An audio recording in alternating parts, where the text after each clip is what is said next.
What's up, guys? So here's we are keep solving the GRE physics.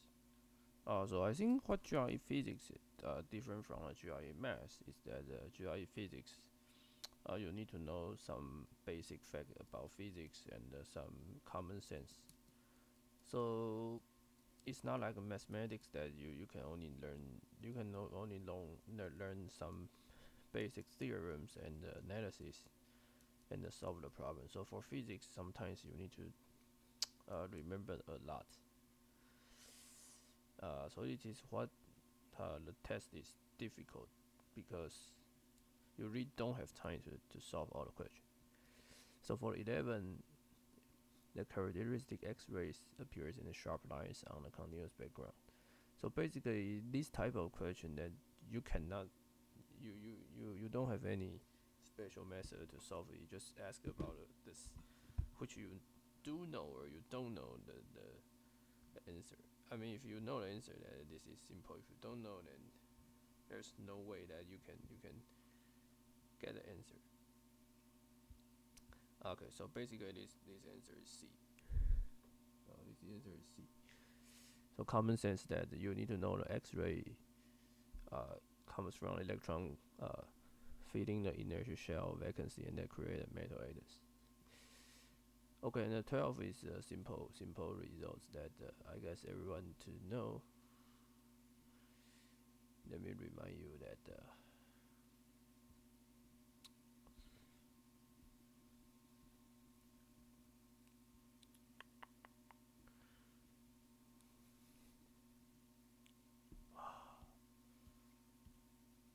so for 12 that you need to know that the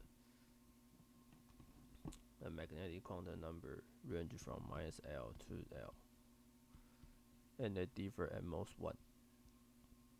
So the total number of is 2L plus 1.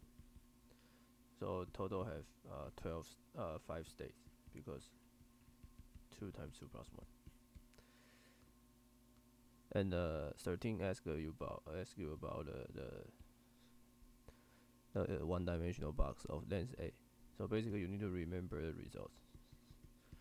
It's m squared, pi squared, h bar squared, 2ma squared. For the ground state, we have pi squared, h bar squared, 2ma squared. So the answer is D.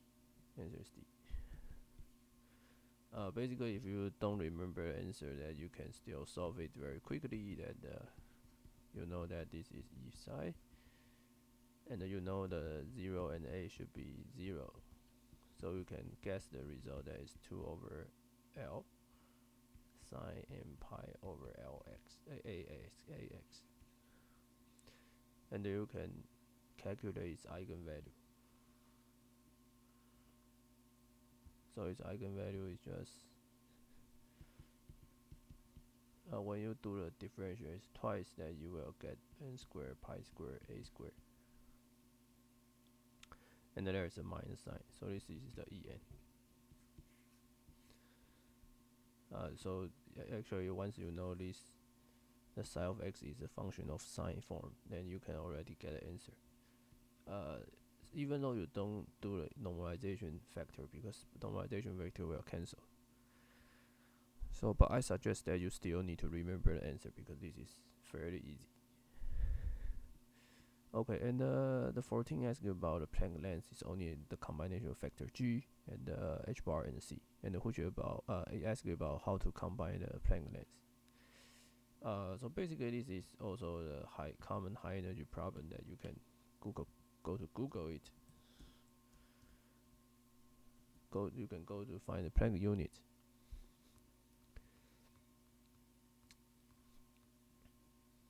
Okay, so yeah, so this is Planck unit. This one.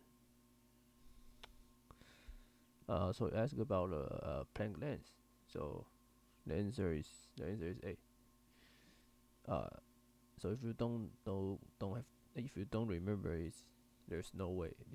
There's no way to solve it immediately. You need to check the dimension. And I will not check here, but you can check it. This is very easy. That you need to write down the dimension. Like you write down C is equal to length over time, and G is hard to write, but you know that the force is equal to G times m1 m2 divided by r squared. So the unit of G is the unit of force times length squared divided by m squared. And you know that F can be written as mass times acceleration. So acceleration is L divided by t squared. So you can use this way to write G and C and H bar, and then you see which combination give you the length. And the answer is A. When I did this question, since I remember that the answer contains some square root, so I choose the answer very quickly. Okay, so 15. Ask you about if the dielectric material has dielectric constant 4.0.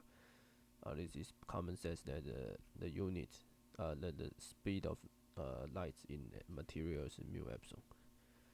So basically, it's c times divided by epsilon r. And for mu equals to mu naught. Right. So this is the vacuum. So 3 times 10 to the 8 divided by 2. So the answer should be C. This is common sense that your answer should not be larger than this one. So if you know that, you can immediately cancel the A and the B. So the only remaining case is C, D, E. And you just remember these square roots of form, then you can get the equation. You can get a C. So it's very easy. The Fermat principle. This is also the ask about the basic knowledge of physics. So the reflection can be solved by the minimum principle, because you can first do the image, and then you know that this path is shortest. And also, if you do the Marian textbook, Marian exercise, then you know that the Snell's reflection, the Snell's reflection law is also can be derived by the Fermat this action principle. So the answer is 1 and 2, and the third is definitely not possible because it's not geometric optics. So we choose 1 and 2. So the answer is D. Okay, two identical system each contains a planet in circular orbit about much heavier star. So this asks about Kepler's law of the planet motion, and then it asks about the period. So the third law tells you the period is inversely proportional to the radius to the 2/3 power. So this is a Kepler's law for planet motion. So this is what you need to remember. So the answer is T1 is A. So it's 1 over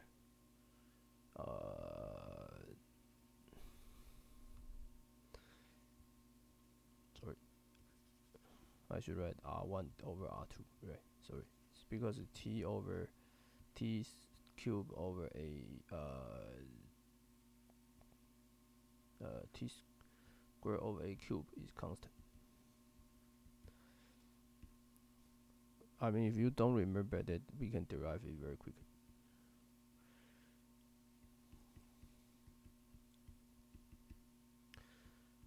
Okay, so it's 1 over 8.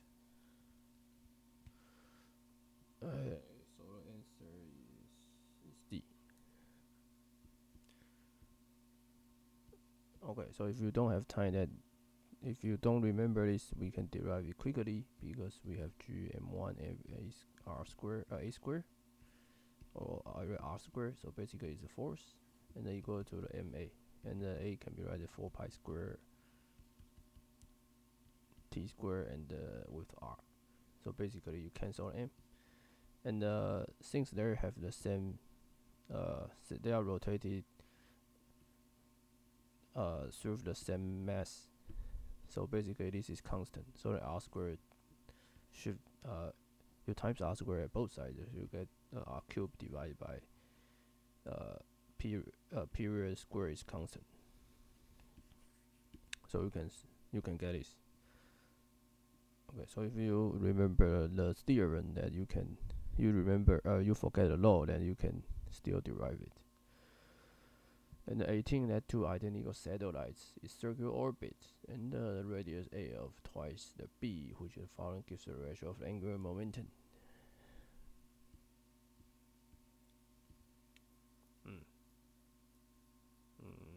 Okay. So angular momentum is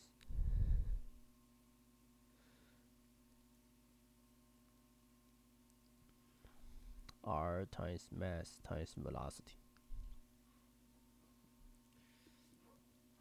And the problem is now you only know the r, and you don't know the mass. Oh, then you know the mass is exactly the same, and then you know r, but you don't know the v. So what we need to know is just write down the v. So basically the same result is that you have some forces, and that equal to ma. But now acceleration, we need to write it as the v squared over r. So it tells you that the v proportional to 1 over square root of r. So this is basically 1 over square root of r, proportional to square root of r.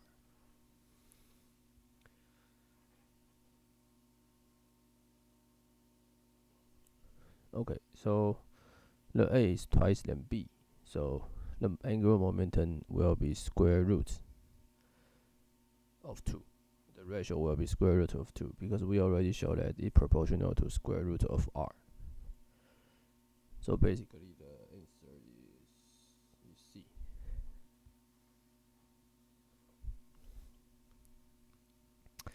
The 10 kilogram box size horizontally without friction, and at the point constant force applied to the so no friction, constant force means that a constant acceleration.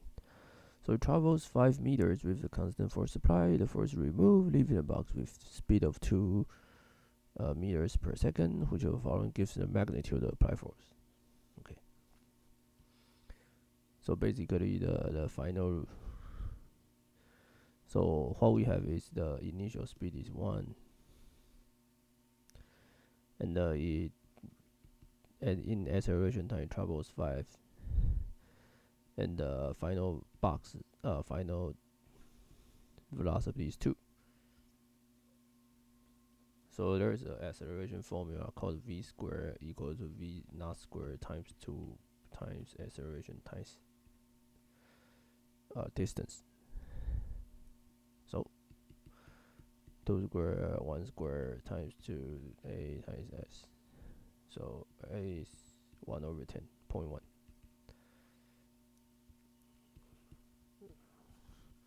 So the force is mass times acceleration.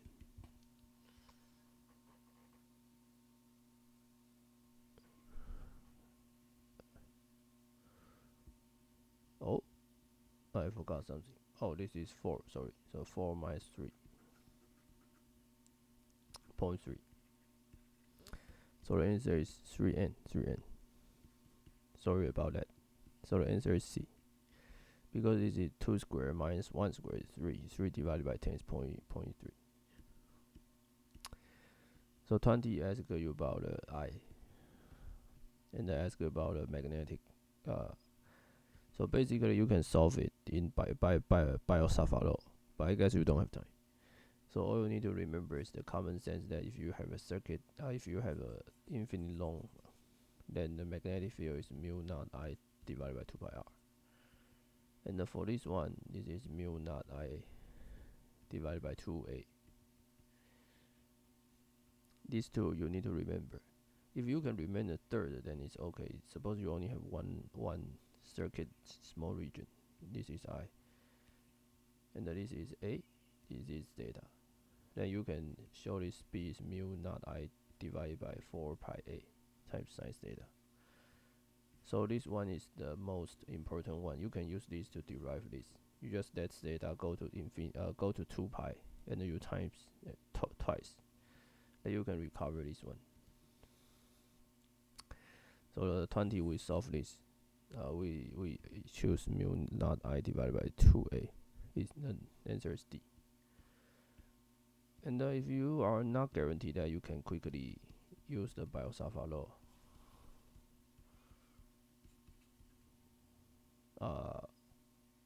Yeah, okay. So Biot-Savart law. So the B is mu naught I divided by 4 pi. And since now the DL is perpendicular to our radius A. So in this case, the cross product is just the product, and all of them has the same magnitude, same directions. So the DL, the magnitude of this, can be written as just DLR, and R and R third R and R cube will cancel. So it's R cube 1 over R cube. In this case, 1 over R cube is 1 over A squared. And L. So this is just 2 pi A. So you get the mu naught I divided by 2A. So this is Biot-Savart law. You need to remember this. Okay, so good. We solve another 20 problems. We will solve another 10 problems. And then we will solve it in the next time.